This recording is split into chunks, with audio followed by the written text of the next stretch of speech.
Hey everyone, this is Michael again, and welcome to the Monday Night Raw review. Monday Night Raw tonight was from the BOK Center in Tulsa, Oklahoma, and this was the Monday Night Raw Fallout show after Royal Rumble. WWE is already building towards Elimination Chamber after what we saw tonight, and we had 3 qualifying matches for the Elimination Chamber. We had Seth Rollins versus Gable, Johnny Gargano versus Baron Corbin, and Bronson Reed versus Dolph Ziegler. Other matches that we saw tonight, we had Iyo Sky versus Candice LeRae. We saw Rick Boogs end up returning tonight. So Rick Boogs made his return, and he returned after he got injured. He's been out with an injury, and they end up splitting him and Nakamura because, once, Boogs went out with injury. If you remember, he was with Nakamura. So he took on The Miz tonight. And the main event, we had Cody Rhodes versus Finn Balor. But Monday Night Raw tonight, I thought it was a enjoyable show, in my opinion. But enjoyable Raw it was tonight. But let's jump right into the review. Going to crack open a Sun Kiss. So, love Sun Kiss. And I'd rather have, Sun Kiss over Fanta. Orange soda. I like Sunkist orange soda over Fanta's, orange soda.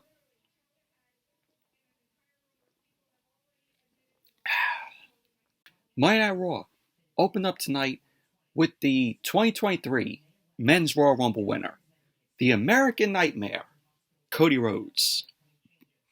So Cody ended up coming out, got a huge pop from the crowd there in Tulsa. Pyro went off for him twice. So Cody ended up getting into the ring. We had the crowd end up chanting for Cody. And then the crowd started chanting, "You deserve it," to him. Because obviously, we all knew that Cody was going to win the Royal Rumble. Him coming out at number 30 just made it predictable. I was like, all right, Cody's coming out at number 30. And I'm like, all right, he's winning the Royal Rumble, like we all predicted. He's going to go on to WrestleMania and fight Roman Reigns for the undisputed WWE Universal Championship. So Cody ended up getting on the mic. He ended up asking the fans what they want to talk about. He ended up saying that there's always someone new watching the show. Cody ended up saying that he is not the same person he was 15 years ago when he first started. He ended up saying that he thought a lot about him as a 19-year-old, pulling up to a metal barn called OVW, Ohio Valley Wrestling. He ended up saying that there was a sign on the door that said, "Tomorrow's Superstars Today." Cody ended up saying that he was sitting in his old Volkswagen Jetta and remembers vividly thinking to himself that he would be WWE champion within 2 years. And he ended up saying that he was ambitious as well as delusional. He ended up saying that he thought he'd be the next John Cena. So Cody ended up saying that if he could go back and talk to his 19-year-old self, what would he say? He ended up saying, would he say it wasn't going to go down like that? Would he tell him that one night in London he'd be slapped so hard his knees would buckle? Would he tell him that he would be dashing Cody Rhodes, giving grooming tips? Yeah, we all remember, Cody Rhodes when he had his dashing gimmick. You could look dashing. And then he came out with the mask on his face. He was handing people paper bags. Yeah, you all probably will remember that. So he ended up saying, would he tell his 19-year-old self that he would become the Intercontinental Champion and restore it to its former retro glory. Would he tell him that he'd paint his face and become less than? Of course, that was his jab to when he was Stardust. Yeah, we all want to forget that. We all want to forget when Cody Rhodes was Stardust. That was embarrassing. So he ended up saying, would he tell him that he lose a 295-pound best friend, but gain a 6'1" back? Would he tell him that he'd be on fire at one point and bleed all over the world? Would he tell him that in 2015 he would do what everyone tells him not to do and take an execution to look at the industry's health while neglecting his own?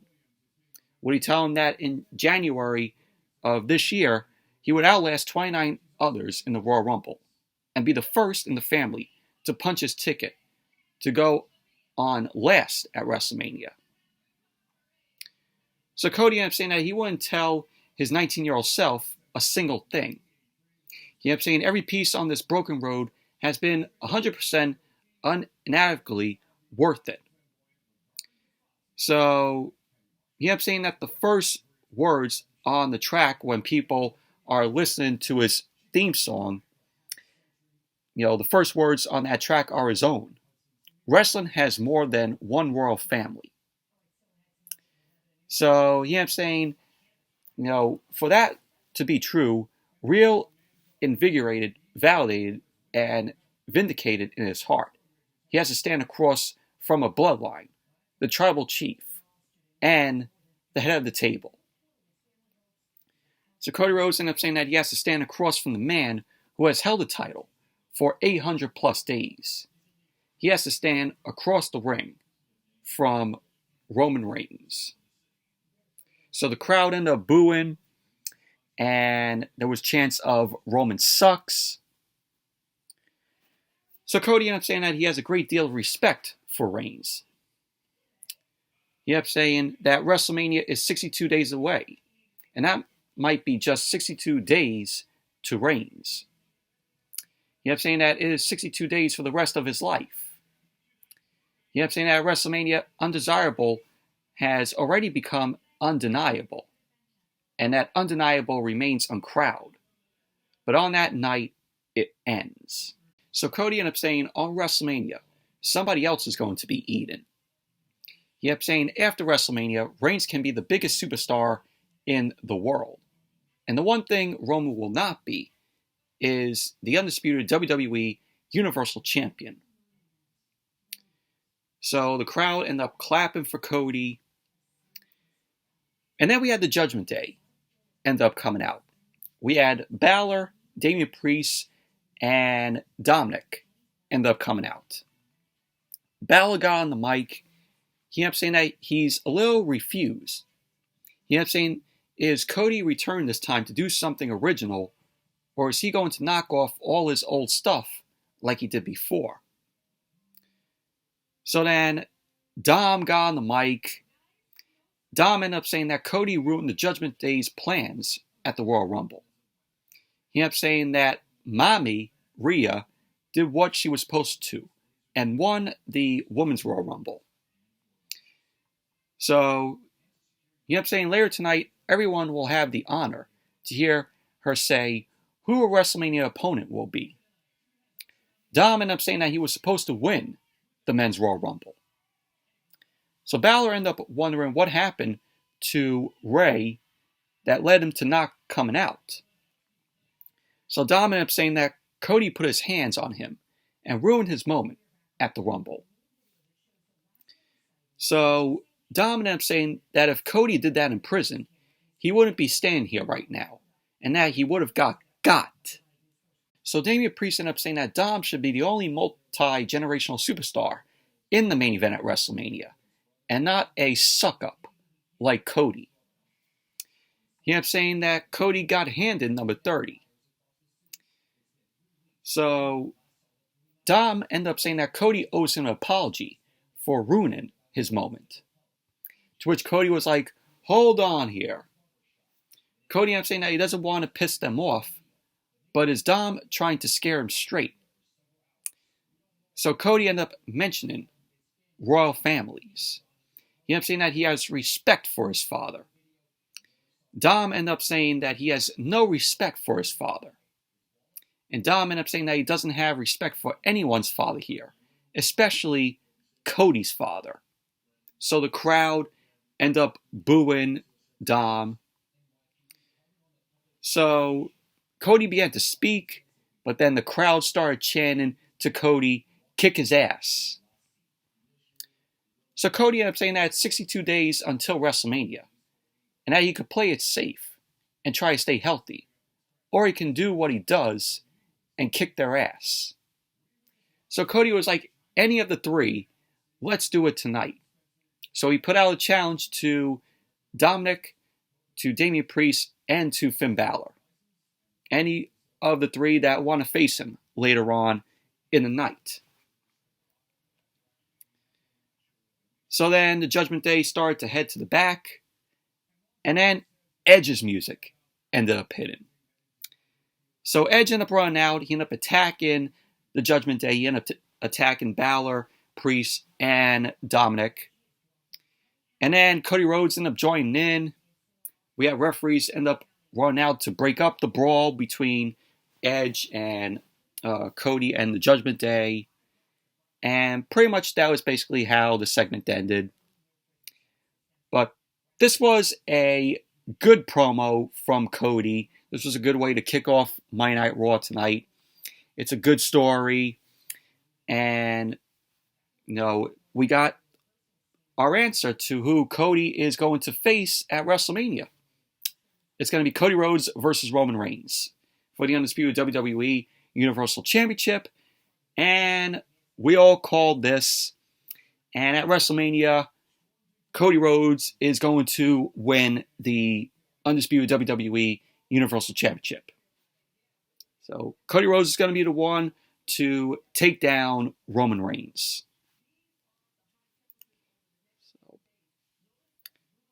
But also, Dominic Mysterio still very meh on the mic. I don't know why they keep handing the mic to him. And then we had the first match of the night, which was the Elimination Chamber qualifying match, Seth Rollins versus Chad Gable. Chad Gable was accompanied by Otis, and this was an enjoyable match here. So the match started off with Rollins and Gable circling the ring. They end up locking up. Rollins end up wrenching Chad Gable's arm, but Chad Gable end up rolling through. Gable ended up taking Rollins down with a drop toe hold, and Gable ended up going for an ankle lock to Rollins, but Rollins ended up scurrying to the bottom rope. So the crowd was singing to Rollins' song. Gable ended up applying a waistlock, and he ended up hitting a rolling German suplex for a near fall. So Seth Rollins ended up kicking out. Rollins ended up quickly rolling out of the ring to recover, but Chad Gable ended up delivering a cannonball to Rollins off the apron. Chad Gable got Rollins back into the ring. He took Rollins down with a running forearm.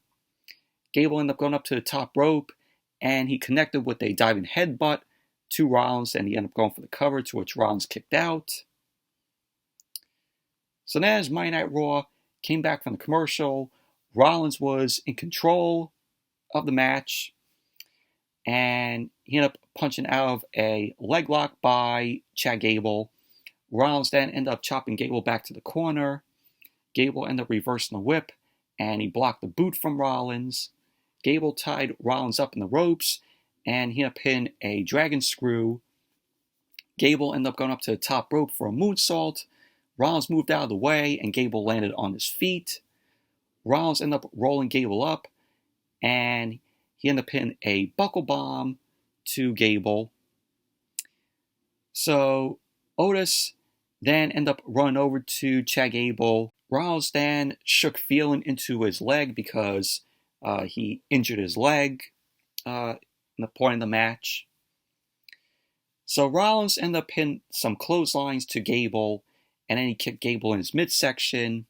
Gable ended up ducking a right hand, and he ended up going for the Chaos Theory, but Rollins ended up flipping through, and Rollins ended up kicking Gable.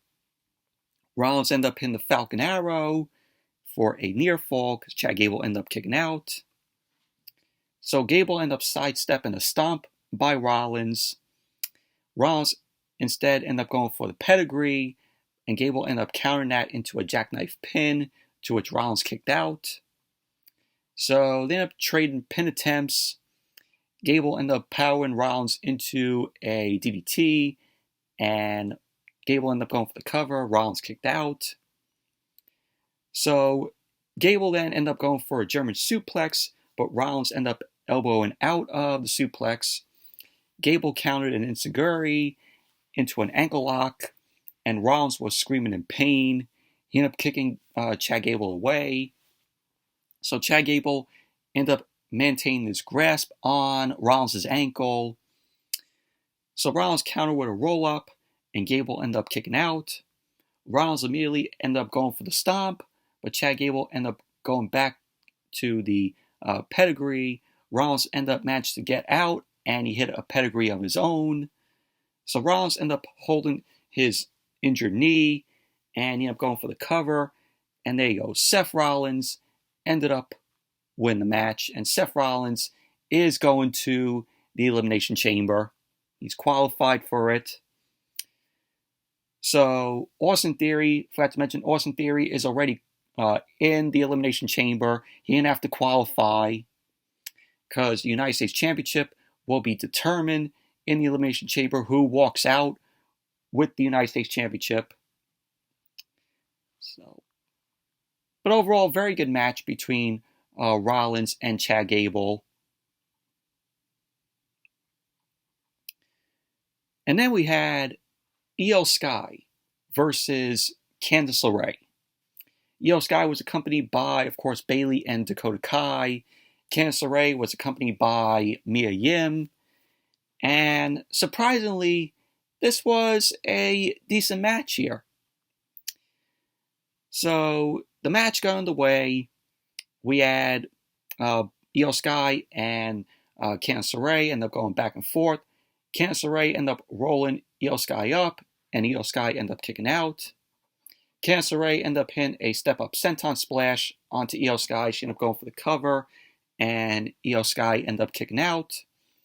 Sky ended up pulling Candice LeRae into the ropes throw first before hitting the flapjack. So then Iyo Sky ended up stomping Candice LeRae before hitting the scoop slam. So Candice LeRae ended up getting out of a chin lock, ended up drop kicking Iyo Sky back. Iyo Sky ended up getting out of the ring to recover. And Candice LeRae ended up hitting a baseball slide. She ended up going to the outside to put Iyo Sky back into the ring. Iyo Sky connected with a spin kick, and she ended up hitting a suicide dive, which looked crazy. So Iyo Sky ended up getting Candice LeRae back into the ring. Candice LeRae ended up drop kicking Iyo Sky to the floor. And then Candice LeRae ended up hitting a springboard crossbody block out to the floor on Iyo Sky. So then, as Monday Night Raw came back from the commercial, and I forgot to mention there was picture-in-picture commercial breaks during the show. So we ended up watching everything that was happening during the commercial. But as Monday Night Raw came back from the commercial, Candice LeRae was in control of the match. She ended up hitting a missile drop kick to Iyo Sky, and she ended up going for the cover, and Iyo Sky ended up kicking out. Candice LeRae sat Iyo Sky on the top rope, and Candice LeRae ended up going to the top rope as well. Iyo Sky got down and snapped Candice LeRae off the top. Iyo Sky then ended up hitting a double arm gutbuster. She then ended up hitting the running double knee to Candice LeRae. Sky ended up going up to the top rope. Candice LeRae cut Sky off, and she ended up hitting a German suplex off the ropes. She ended up going for the cover, and Iyo Sky ended up kicking out. So both Sky and LeRae were exchanging forearms from their knees. Both of them got back up to their feet. LeRae ended up punching Iyo Sky in the corner. Sky ended up sidestepping an avalanche, but Candice LeRae ended up elbowing Sky back. Sky ended up getting LeRae in the electric chair, but LeRae countered that into a poison rana. So Candice LeRae ended up going for the cover. Iyo Sky ended up kicking out. So there was a point where Dakota Kai distracted the referee as Candice LeRae ended up going for the cover. The referee saw the pin, but Iyo Sky kicked out. So Candice LeRae ended up taking Iyo Sky down. She ended up going to the ropes, but Bayley distracted Candice LeRae. Candice LeRae then ended up attacking Bayley, which led to Iyo Sky rolling Candice LeRae up. So there you go. Iyo Sky ended up winning the match. And Candice LeRae still jobbing, which is sad. But in my opinion, this was a decent match. This was one of Candice LeRae's better matches. So overall, it was decent. And then we had Rhea Ripley. Rhea Ripley, the 2023 Women's Royal Rumble winner, got introduced. Rhea Ripley ended up coming out by herself. She didn't have Damian Priest or Balor or Dominic out there with her. So she got into the ring. Rhea Ripley got on the mic. She ended up saying that it's been a while since she's been out here without her Latino Heat Dom Dom and her Judgment Day crew. But she really wanted the attention on her. Rhea ended up saying that on Saturday night, she disrupted the status quo and that she did the unthinkable and went the distance. Rhea ended up saying that she went from number 1 to outlast 29 other women to win the Royal Rumble. She ended up saying now she gets to choose whichever champion she wants to face at WrestleMania.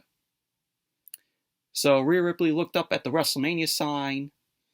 She ended up saying 3 years ago, she had just turned 24, and that her career was just getting started, and she was the NXT Women's Champion. She ended up saying that she came to Monday Night Raw, stood in the ring, and challenged the winner of the Royal Rumble match, who was Charlotte Flair. So she ended up challenging her to a match at WrestleMania, and she ended up saying Charlotte put her in her place. She ended up saying that the funny thing about Charlotte is she's always somehow in the title picture. She's not wrong about that. You know, WWE, they give Charlotte everything. And it's disgusting how they do it. How every time it's Charlotte, Charlotte, Charlotte, getting title opportunity after title opportunity after title opportunity. And, you know, what has Charlotte done to earn it? You know, she's somehow always in the title picture. WWE loves to shove Charlotte down our fucking throats. So she ended up saying that Charlotte is somehow always at the top of her game. Rhea Ripley ended up saying that she hates to give Charlotte credit, but she gets better every year. She ended up saying that the normal flow in the company is that Charlotte is at the top, but she's the disruptor. Rhea ended up saying that she doesn't like the natural flow, the normal order, and things being overplayed. So Rhea Ripley ended up saying, so Charlotte, I advise you to enjoy everyone rising and bowing down to the Queen, because they're about to rise to Rhea Ripley. So Rhea ended up saying that at WrestleMania, she put Charlotte in her place. So Rhea ended up looking into the camera. She ended up saying, Charlotte Flair, I choose you. So then Rhea's music ended up playing. She looked up at the WrestleMania sign again, and pretty much that was that. But this sounds like it's going to be a good match. I mean, we had, them go at it at WrestleMania. They never got the chance because of the pandemic that happened. So I think this will be, pretty good. At first, I'm like, oh, I don't like this. But if Rhea goes into WrestleMania against Charlotte, she will be the babyface and Charlotte will be the heel.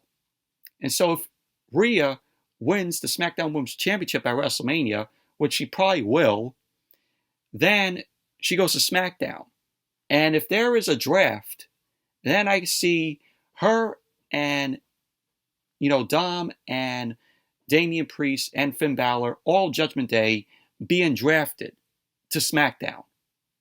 That's how the way I see it. So, but overall, I thought this was a decent segment with Rhea Ripley, choosing Charlotte for her opponent at WrestleMania.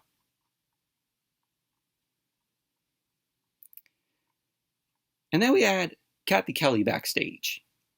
Kathy Kelly was mentioned in the Elimination Chamber, and she ended up introducing Seth Rollins. So Rollins ended up saying to Kathy Kelly, before we talk about Elimination Chamber, they need to talk about tonight and Tulsa. He ended up saying, what a crowd and what a fight against Chad Gable. Rollins ended up saying that he's going on to Elimination Chamber and beating 5 other guys. And then he'll get his United States Championship back. So then Rollins ended up saying then it's on to WrestleMania in Los Angeles. So then Kathy Kelly ended up asking Rollins about Logan Paul eliminating him from the Royal Rumble. So Rollins chuckled and he walked off, and that was pretty much basically that. But hopefully, I don't want to see them book the match for WrestleMania, with Seth Rollins and Logan Paul. I don't want to see it. It's just a waste. I'd rather have, Rollins versus Gunther. I think Rollins needs to get away and move on from the United States Championship. And Rollins versus Gunther, that's a WrestleMania match I would like to see. So, but I want to see them do Rollins versus Gunther at WrestleMania. I don't want to see Rollins versus Logan Paul. That would be fucking awful. And then we had the second Elimination Chamber qualifying match, Baron Corbin versus Johnny Gargano. Baron Corbin was accompanied by JBL, and Johnny Gargano, surprisingly, was accompanied by Dexter Lumis. So this was a okay match here. We had Corbin end up powering Gargano into the corner. Gargano ended up turning Corbin around, started punching away at him. Gargano ended up hitting a Karana, but Corbin soon ended up hitting a big boot to Gargano. Corbin then started punching away at Gargano in the corner. The crowd was chanting bum-ass Corbin to him. Corbin turned Gargano upside down with a whip into the corner.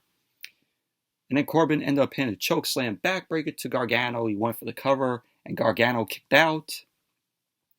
Gargano ended up sliding out of a slam, and he elbowed Corbin back. Gargano ended up rolling Corbin up, and then he kicked Corbin in the head. So Corbin was irate, and he charged at Gargano, but Gargano ended up sidestepping Corbin out of the ring. Gargano ended up hitting the baseball slide.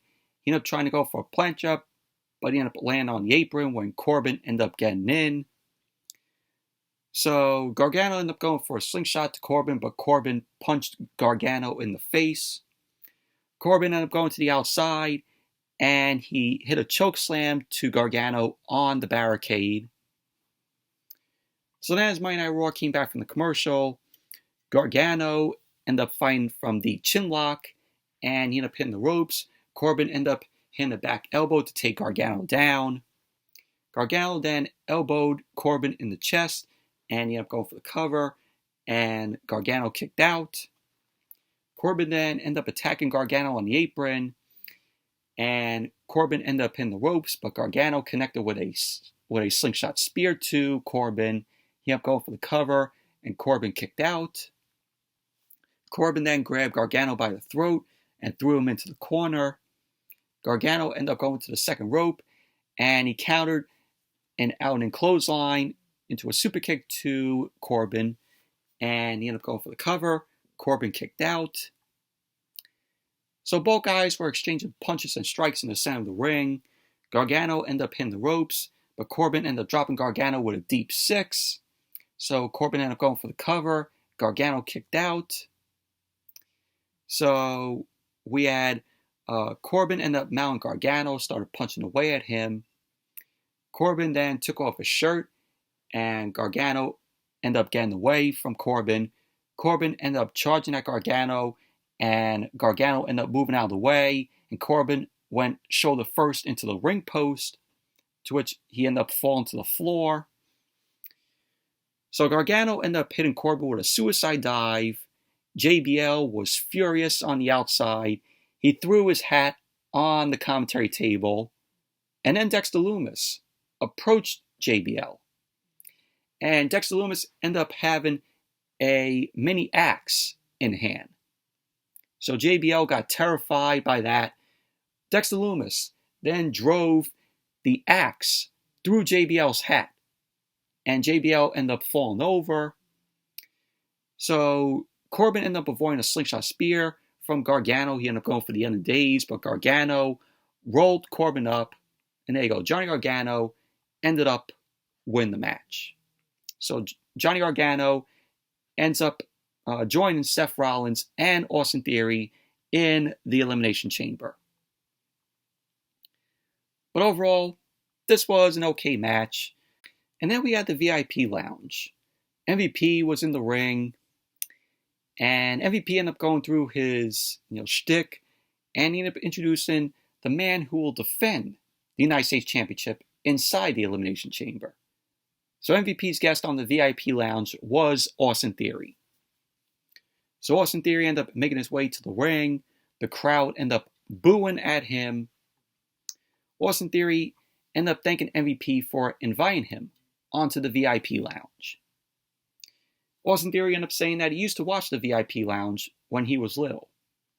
He ended up saying now he's here to make the VIP lounge and MVP relevant again. So Austin Theory was like, oh, let's get rid of the VIP lounge and just call it Austin Theory Live. So MVP ended up saying, hot trends come and go, but classics stay. MVP ended up saying that Austin Theory isn't old enough to be a classic. And MVP ended up saying Austin Theory's catchphrase.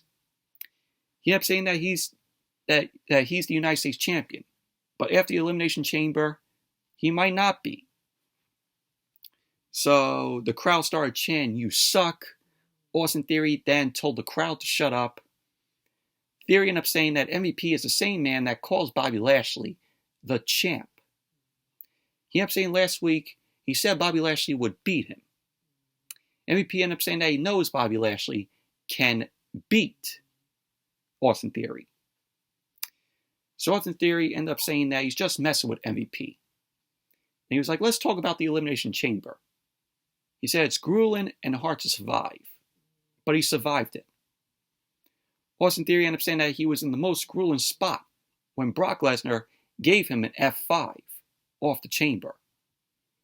So Theory ended up saying that he is still standing because he's the ruthlessness the new generation needs. He ended up saying that no one can stop him. So MVP ended up saying that he was once a young, brash United States champion, and that he was in the Elimination Chamber, and the Undertaker threw him off the top of the chamber. MVP ended up saying that you never know who will be in the chamber, to which Austin Theory ended up asking MVP, oh, is that a threat? So Austin Theory couldn't believe that he's comparing Bobby Lashley to The Undertaker. So MVP ended up saying that Bobby Lashley is more dangerous to Austin Theory. Theory ended up saying that he's already beaten Lashley twice. He ended up saying that the United States Championship will be defended in the Elimination Chamber, and Bobby Lashley won't be in it. So Austin Theory was like, let's talk about something that's not in the past. So MVP ended up saying that he's no longer business partners with Bobby Lashley, but he knows him. So MVP was advising him for his health. Austin Theory ended up saying that MVP should be worried about his health, as well as Bobby Lashley's. He ended up saying that Bobby Lashley is MVP's meal ticket, and that meal ticket will be chewed up by Brock Lesnar. So Bobby Lashley's music ended up hitting. He came down to the ring and he looked infuriated. MVP stepped in front of Bobby Lashley to calm him down. Austin Theory ended up telling Bobby Lashley to listen to his daddy. So MVP let Bobby Lashley by, and so Lashley then attacked Austin Theory, and we had Lashley end up throwing a table out of the ring.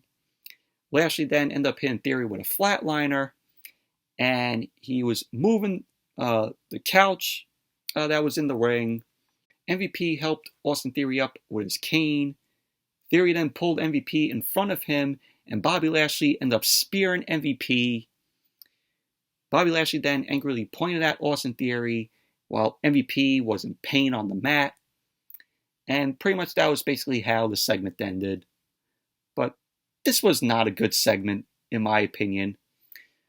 But Bobby Lashley spearing MVP, I thought that was, very good. But still, that didn't save this segment. Segment was not that good.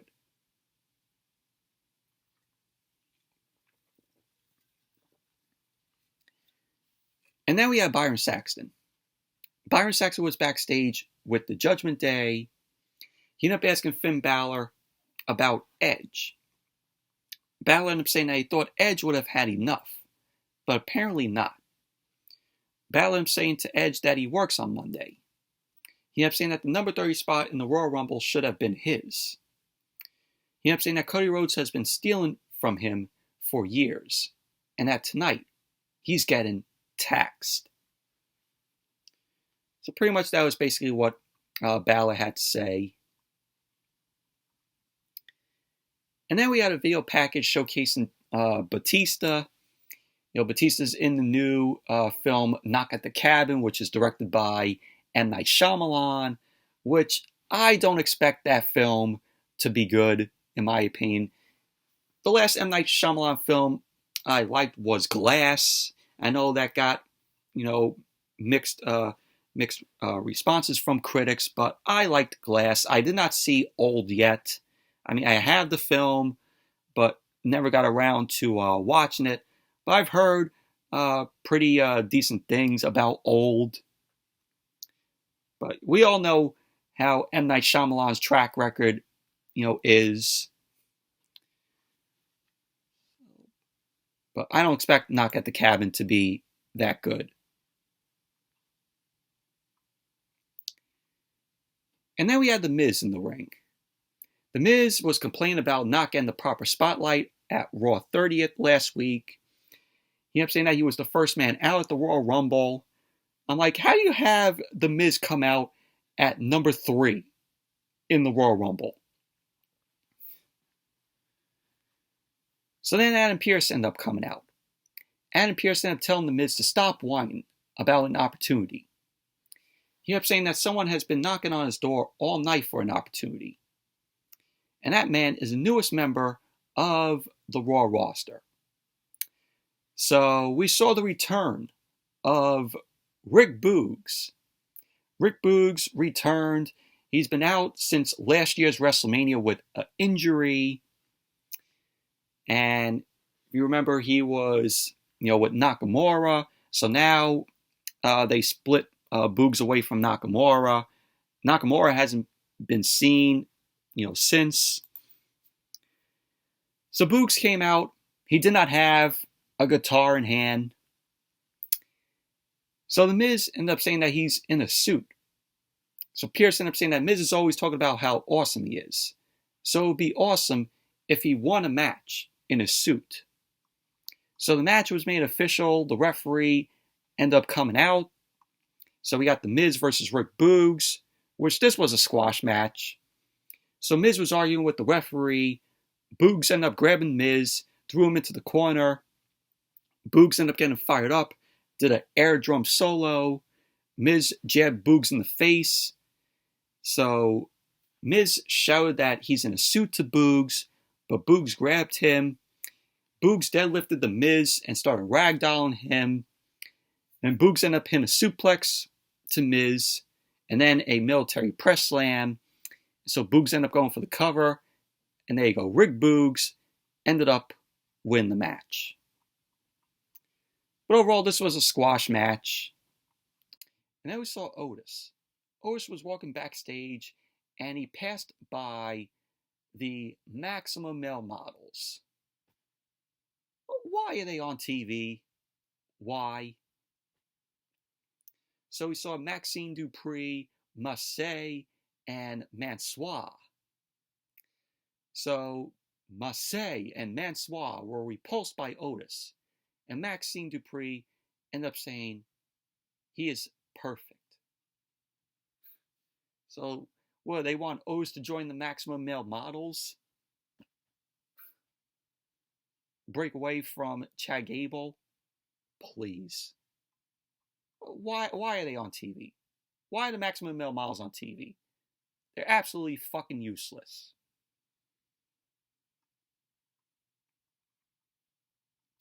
So then we saw Bayley. Bayley ended up making her way down to the ring, so we got a double dose of Bayley tonight, which is good. So Bayley ended up saying that she couldn't leave this building without talking about the steel cage match, or the steel cage match that didn't get underway last week on Raw, because we had Dakota Kai and Iyo Sky beat up on Becky Lynch, so the match never got underway. And then Damage Control beat up on Becky Lynch. So Bayley ended up saying that she couldn't leave the building without talking about that. Bayley ended up claiming that everyone is talking about her and Damage Control making history. She ended up saying that they had a ton of confidence heading into the Royal Rumble and eliminated a lot of people. She ended up saying that her favorite was single-handedly eliminating Becky Lynch. Bayley ended up saying that she is finished with Becky Lynch and that the story is over. So then Becky Lynch ended up coming out, the birthday girl, happy birthday to Becky Lynch. So Becky Lynch got on the mic. She called Bayley a stupid fool. She ended up saying that she already won the Royal Rumble and didn't need to do it again. To which Bayley ended up saying, that sounds like an excuse. So Becky ended up saying that an excuse is attacking her before a steel cage match, or not facing her one-on-one. So people don't realize she's better. So Bayley ended up saying that she's not making excuses and that she's smart. So Becky ended up saying that she should read a book or something. So Becky ended up saying that she always makes everything about her. To which she ended up saying that it is her birthday. So Bayley ended up saying that she doesn't give a damn. She's not like these idiots and doesn't suck up to her. So Bayley ended up saying that she knows Becky Lynch and doesn't like Rebecca. So she ended up calling Becky by her full name. So Bayley ended up saying that she thinks Becky is overrated and isn't good enough for all this. She ended up saying that she's not good enough to be champion again or be in the ring with her one-on-one. Bayley ended up saying that she's not even good for her husband, Seth Rollins. So she ended up saying that the only reason Seth married Becky is that he knocked her up. Which that made me laugh there. So Becky was looking upset, and Becky ended up saying after all this time, she thought her and Bayley were only fighting over wrestling. Becky ended up saying that this animosity started 10 years ago when they were both in NXT in Orlando. So Becky was like, how about we end this in Orlando next week, where it all began? So Becky ended up wanting the steel cage match. So Becky ended up saying that she'll be right back. So she went to the back. Bayley ended up saying that she's probably going to look for more excuses and that she wants to get out of this crappy city. So Becky Lynch returned and she dragged Dakota Kai by her hair with a chair around her ankle. Bayley got out of the ring, and so Becky ended up asking what it'll be. So Becky was threatening to hit Dakota Kai's leg with the chair. So Bayley desperately begged Becky off, and Bayley ended up accepting the match. So Becky then ended up saying that Bayley can bring her friends next week, and that she should check on Iyo Sky in the back. So Becky Lynch then walked off, and Bayley went on to check on Dakota Kai, and pretty much that was basically that. But overall, I thought this was a enjoyable segment here. At least we'll be getting the steel cage match, because last week it got cut because of time, because the trial of Sami Zayn segment ran on, long. But that was good TV last week, with the whole trial of Sami Zayn. The Bloodline, storyline is one of the best WWE storylines in years. But glad we're going to be getting the steel cage match next week. And then we had Kathy Kelly. Kathy Kelly was backstage with Adam Pearce. Adam Pearce ended up making the steel cage match official for next week between Bayley and Becky Lynch. He ended up saying that we all know Rhea Ripley will face Charlotte for the SmackDown Women's Championship at WrestleMania. But Adam Pearce was like, who will face Bianca Belair for the Raw Women's Championship?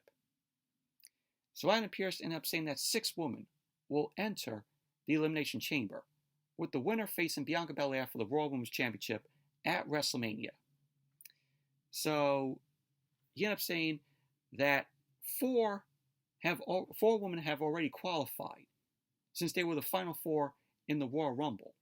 And those 4 were Raquel Rodriguez, Smiley Raquel, of course, Colgate Girl has to be in there. So Raquel Rodriguez, Asuka, Liv Morgan, and Nikki Cross. Those 4 women have already qualified. So Adam Pearce ended up saying next week on Raw, they're going to determine one of the final 2. So there will be a fatal 4-way. So it's going to be Piper Niven, Mia Yim, Candice LeRae, and Carmella. To which, Carmella did return tonight on Raw, which I'm like, yawn. Yawn for Carmella returning. So those are going to be the women in the Fatal 4-Way next week on Raw to determine one of the final 2 to be in the Elimination Chamber, the Women's Elimination Chamber. So then Chelsea Green ended up tapping Adam Pearce on the shoulder. Chelsea Green ended up asking Adam Pearce if he's the manager, to which Adam Pearce said he is. So Chelsea Green ended up telling Adam Pearce that the accommodations she received were unacceptable. She ended up saying that she's not just any returned superstar. So Chelsea Green was asking Adam Pearce, where's the private dressing room? Where's the fresh water? The Swiss chocolate? To which Adam Pearce ended up saying that he'll find her some chocolate. And pretty much that was that. So Chelsea Green is now a part of the Raw roster, and they're giving her this Karen gimmick, which I read, which I'm like, that's just an awful gimmick for her. Nobody likes a Karen. And then, she returned at the Royal Rumble, and she got into the Rumble and got eliminated in 90 seconds.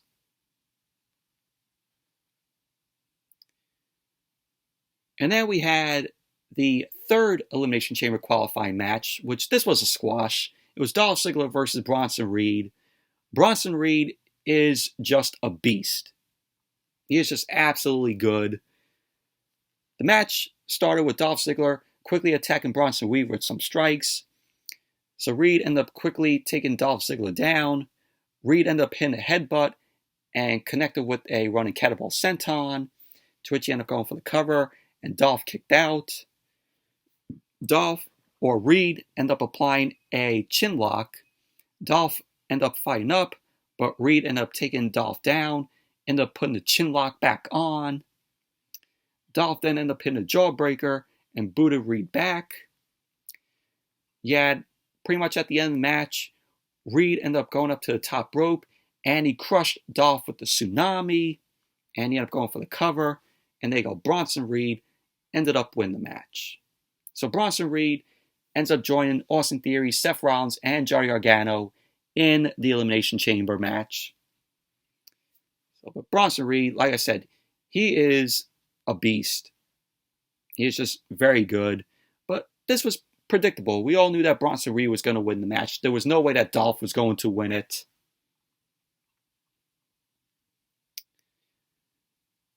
And then we saw Kathy Kelly.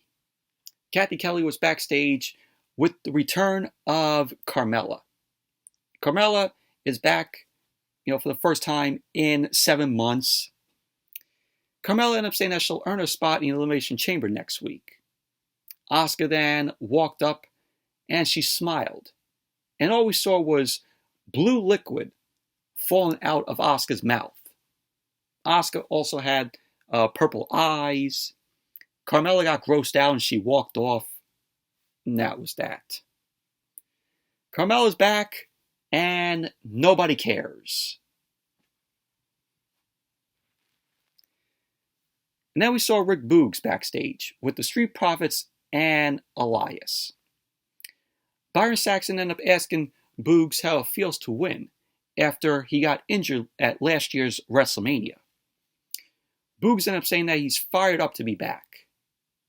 To which Elias ended up saying that anyone can shred a guitar, but it takes skill to be a true artist. Montez Ford ended up telling Elias not to be a hater. He ended up saying that they're going to celebrate. Byron Saxton ended up mentioning the Elimination Chamber, and he ended up saying that Angelo Dawkins will face Damian Priest in a qualifying match, while Montez Ford will face Elias. So that's going to be taking place next week on Monday Night Raw. And they advertised that Bianca Belair was going to speak, but that did not happen. So as Monday Night Raw came back from commercial, they went over the matches that we're going to see next week on Monday Night Raw. We're going to get the Elimination Chamber qualifying match between Montez Ford and Elias, and Angelo Dawkins versus Damian Priest. Of course, the Fatal 4-Way women's match, Piper Niven versus Carmella versus Asuka versus Nikki Cross. And of course, the steel cage match between Becky Lynch and Bayley. So those are the matches that are taking place on Monday Night Raw next week from Orlando. Main event, Cody Rhodes versus Finn Balor. Of course, Balor was accompanied by Dominic and Damian Priest, and also Rhea Ripley. And this was a very good match here. This was a good main event. So the match ended up starting with both Rhodes and Balor locking up. So both guys ended up tussling around. Balor ended up shoving Rhodes off. Balor ended up getting in Rhodes' face, and Rhodes ended up dropping down and uppercutting Balor. Rhodes lifted Balor for a delayed front suplex, and Balor ended up rolling out of the ring to recover. So as Monday Night Raw came back from the commercial, Cody Rhodes counted a slingshot in the corner into an Alabama slam. Balor ended up fighting it, and he ended up swiping the feet for a double stomp to Rhodes, but Rhodes ended up avoiding it. Rhodes dropped down, and Balor ended up blocking the uppercut, and he ended up stopping at Rhodes' repaired pec. Rhodes was writhing in pain as Balor started taunting the crowd. Balor ended up putting Rhodes in the corner, and he delivered a chop to Rhodes' chest. Balor ended up tying Cody's arm around the ropes, and he was chopping at Cody. Balor ended up hitting a snapmare. He ended up kicking Cody's chest. He ended up going for the cover, to which Cody ended up kicking out. So Rhea Ripley was shown. She was shouting at the referee. Balor ended up stopping Cody Rhodes a few times, and he ended up going to the apron. Balor ended up kneeing Rhodes a few times before Cody ended up blocking, a knee shot. Cody ended up hitting a dragon screw, and he connected with a disaster kick to knock Balor out to the floor. Cody ended up hitting Balor with a suicide dive. Damian Priest ended up charging away at Cody, but Cody ended up sidestepping. Dominic tried to attack Cody, but Cody ended up sending Dom over the commentary table. Cody got Balor back into the ring, ended up hitting a snap power slam, and he ended up going for the cover, to which Balor kicked out. Cody ended up attacking. He ended up going for the Cody cutter, but Balor ended up blocking that, and Balor ended up hitting a fallen elbow drop to Cody. He ended up going for the cover, to which Cody kicked out at 2. So we had later on in the match, Cody ended up setting up for the figure 4. Balor countered that into an inside cradle, and then Cody kicked out. Cody ended up quickly taking Balor down for the figure 4 again, but Balor kicked Cody out of the ring. So all of a sudden, Damian Priest ran into the crowd. Edge ended up running down the steps through the crowd. Edge ended up taking out Damian Priest. He ended up going to ringside to attack Dominic. Edge ended up punching Dominic around ringside, and he ended up hitting Dom with a pin. And Rhea Ripley then jumped on Edge. And Rhea Ripley started punching away at Edge. Beth Phoenix was there. Beth Phoenix ended up running down, and she speared Rhea Ripley on the floor. So Balor ended up taking Cody down, delivered the double stomps to Cody's chest. Balor ended up hitting a drop kick, and he ended up going up to the top rope. Edge got on the apron, and he distracted Balor. Balor leapt. Cody ended up moving out of the way. Cody ended up hitting Balor with a crossroads. Cody ended up going for the cover. And there you go. Cody Rhodes ended up winning the match. Overall, I thought this was a good main event. Really enjoyable match between Cody Rhodes and Finn Balor. And good wrestling from both of these guys. But overall, Monday Night Raw, enjoyable show. Thought this was a very good Raw. We're already moving forward to Elimination Chamber. Got qualifying matches. And we're on the road to WrestleMania. Very good, enjoyable Monday Night Raw was tonight. But overall, that's it for the Monday Night Raw review. Thank you all for watching. Hope you all enjoyed this review. Give the video a thumbs up, comment, subscribe, and I will see you all for AEW Dynamite on Wednesday.